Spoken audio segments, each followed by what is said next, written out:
suis un peu embêté parce que dans notre belle région, on dit toujours il est devenu expert parce qu'il ne sait rien faire. Mais ça, c'est pour nous deux. J'espère que tu le mettras pas dans la film. Moi, ce que j'essaye de transmettre à mes clients, c'est mon expérience. Et puis, la première réflexion que j'ai, chaque fois que je vois un nouveau client, un nouveau couple, souvent, c'est qu'est-ce que je ferais si j'étais à leur place.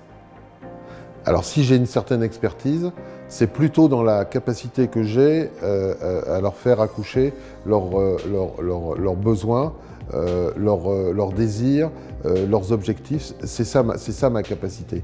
Après, une fois qu'on a défini le cadre général, mon boulot, qui je dirais le boulot le plus simple, c'est de trouver le dispositif qui est le plus adapté à leur situation. Première chose.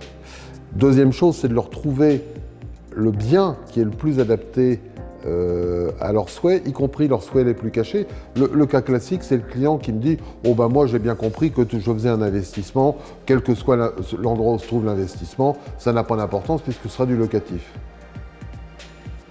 Mensonge. C'est pas vrai.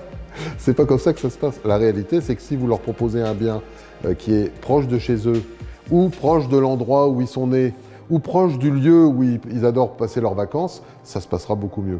Donc mon boulot, c'est de leur permettre, au travers des accords que j'ai avec plus d'une centaine de promoteurs en France, c'est d'aller leur trouver le bien qui va correspondre à l'ensemble des objectifs, donc objectifs financiers, objectifs de transmission, objectifs de rente à terme, mais aussi objectifs affectifs.